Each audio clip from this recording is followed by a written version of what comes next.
묵상하심으로 1월 11일 월요일 새벽 기도회를 시작하겠습니다.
오늘 우리에게 주시는 하나님의 말씀은 누가복음 4장 31절에서 44절 말씀입니다. 갈릴리의 가버나움 동네에 내려오사 안식일에 가르치심에 그들이 그 가르치심에 놀라니 이는 말씀이 권위가 있음이러라. 회당에 더러운 귀신 들린 사람이 있어 크게 소리질러 이르되 아, 나사렛 예수여, 우리가 당신과 무슨 상관이 있나이까? 우리를 멸하러 왔나이까? 나는 당신이 누구인 줄 아노니 하나님의 거룩한 자니이다. 예수께서 꾸짖어 이르시되 잠잠하고 그 사람에게서 나오라 하시니 귀신이 그 사람을 무리 중에 넘어뜨리고 나오되 그 사람은 상하지 아니한지라. 다 놀라 서로 말하여 이르되 이 어떠한 말씀인고 권위와 능력으로 더러운 귀신을 명함에 나가는도다 하더라. 이에 예수의 소문이 그 근처 사방에 퍼지니라. 예수께서 일어나 회당에서 나가사 시몬의 집에 들어가시니 시몬의 장모가 중한 열병을 앓고 있는지라. 사람들이 그를 위하여 예수께 구하니 예수께서 가까이 서서 열병을 꾸짖으신데 병이 떠나고 여자가 곧 일어나 그들에게 수종드니라. 해질 무렵에 사람들이 온갖 병자들을 데리고 나아오매 예수께서 일일이 그 위에 손을 얹으사 고치시니 여러 사람에게서 귀신들이 나가며 소리질러 이르되 당신은 하나님의 아들이니이다. 예수께서 꾸짖으사 그들이 말함을 허락하지 아니하시니 이는 자기를 그리스도인 줄 알미라.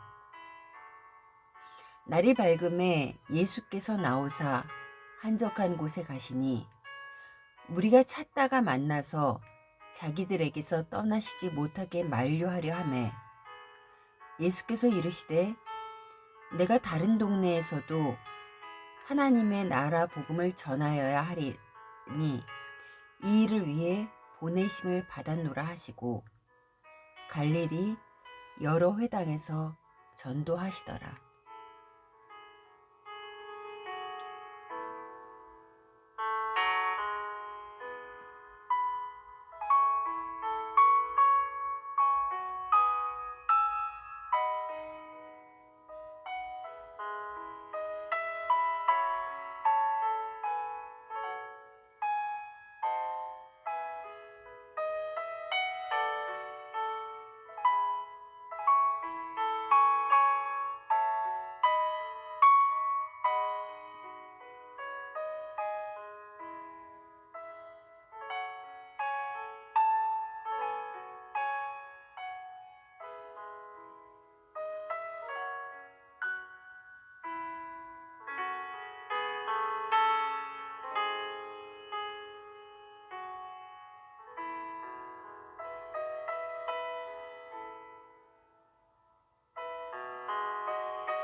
2021년 생명샘교회의 비전은 여호와께로 돌아가자입니다. 올해는 제가 아는 여러 교회들의 표어도 비슷비슷한 것을 알 수 있습니다. 지난해에 시작된 코로나의 상황은 아직도 여전합니다. 환경을 통해서 말씀하시는 하나님의 음성은 내게로 돌아오라는 것입니다. 하나님을 멀리 떠나 교만해졌던 이스라엘 백성들에게 하신 말씀을 지금 우리에게도 하고 계시는 것입니다. 사랑하는 성도 여러분, 하나님께서는 여러분에게 어떤 말씀을 하고 계시는지요? 또 그 말씀을 통해서 들려지는 하나님의 음성에 귀 기울이고 계시는지요? 오늘 본문에서 예수님의 가르침을 받은 가버나움 사람들은 그 말씀에 권위가 있음을 보고 놀랐습니다. 이 말씀은 율법 학자들과는 다르게 듣는 이들을 복음 안에서 자유케 해주는 것이었습니다. 예수님의 말씀을 듣고 있을 때에 회당에 귀신 들린 자가 크게 소리를 질렀습니다. 예수님은 그 귀신에게 명령하시어 그 사람에게서 나오라고 하셨습니다. 귀신은 예수님이 누구이신 줄을 알았습니다. 하나님의 거룩한 자라고 소리쳤습니다. 그리고 그 사람에게서 나갔습니다. 다음 단락에 나오는 열병을 앓고 있던 베드로의 장모에게 찾아가신 예수님이 열병을 꾸짖으실 때에 그 병은 떠나고 여인은 나음을 입었습니다.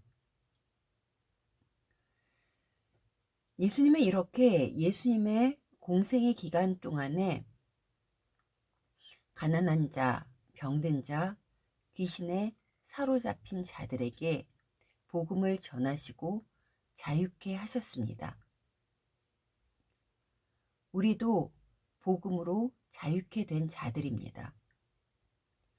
스스로는 절대로 거룩해질 수 없는 우리를 죄에서 자유케 하심으로 거룩으로 나아가게 해 주셨습니다.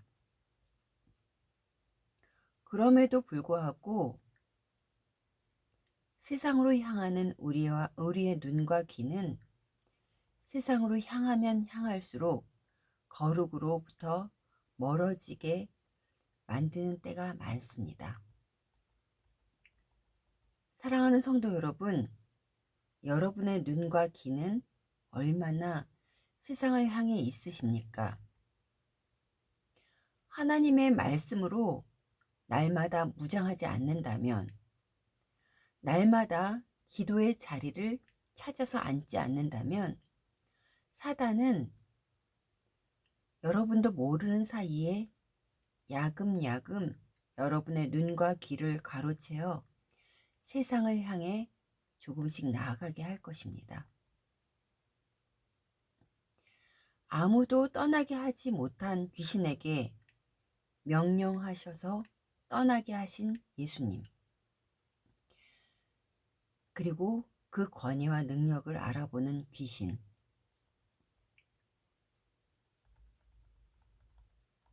죄에서 자유케 하신 주님 앞에 엎드리기만 한다면 세상을 향해 사로잡혀 있는 우리를 거룩하신 하나님의 자녀들로 다시금 온전케 변화시켜 주실 것입니다. 그럴 때 우리는 우리에게 맡겨주신 사명이 무엇인지 다시 깨달으며 일어나 나아갈 수 있는 것입니다. 오늘 본문에서 예수님께서는 이런 말씀을 하셨습니다. 43절에서 44절입니다. 예수께서 이르시되 내가 다른 동네들에서도 하나님의 나라 복음을 전하여야 하리니 나는 이 일을 위해 보내심을 받았노라 하시고 갈릴리 여러 회당에서 전도하시더라. 고침을 받았던 동네에서 예수님을 붙잡았습니다. 그러나 예수님께서는 나는 이 동네뿐만 아니라 다른 여러 동네들을 다니면서도 하나님 나라의 복음을 전해야 한다는 말씀을 하시는 것입니다. 예수님께서 이 땅에 보내심을 받은 목적은 바로 하나님 나라의 복음을 전하기 위함이라는 말씀을 하고 계시는 것입니다. 예수님은 공생의 기간 동안 하나님 나라가 어떤 것임을 보여주시며 복음을 전하셨습니다. 예수님께서는 날마다 기도의 자리를 지키며 성실히 이 땅에 보내심을 받은 목적을 이루어 나가셨습니다. 이 땅에 하나님의 나라를 이루어가는 것을 보여주신 것입니다. 우리에게 맡기신 사명도 사도행전 1장 8절 말씀처럼 땅끝까지 이르러 증인이 되는 삶을 사는 것입니다. 우리는 하나님의 은혜로 구원받은 자들이기에 우리의 삶의 행동이 복음이 되어야 하는 것입니다. 본문 42절에 날이 밝자 한적한 곳에 계셨던 예수님처럼 우리도 조용한 시간을 찾아 하나님 앞에 서야 합니다. 그렇지 않다면 우리는 너무도 쉽게 우리의 본분을 잊어버리기 때문에 그렇습니다. 코로나로 인해서 많은 만남이 절제되고 많은 우리의 밖으로 향하는 세상으로 향하는 삶의 행동들이 제한되어 있는 지금 이 시기에 우리가 시간을 내기만 한다면 더욱더 말씀을 읽을 시간이 많고 더욱더 기도의 시간이 많아지는 순간들이 있습니다. 순간들을 맞이하게 될 수 있습니다. 우리가 의지를 들여 그 시간을 찾느냐 아니면 그 시간 대신 다른 것들로 채우느냐 하는 것의 문제입니다. 사랑하는 여러분, 이 시기는 하나님께서 여호와께로 돌아오라고 계속해서 우리에게 말씀하시는 시기입니다. 오늘도 각자의 자리에서 성령님의 인도하심을 받기를 간절히 구하며 예수님을 닮아가는 삶을 사시기를 간절히 소원합니다.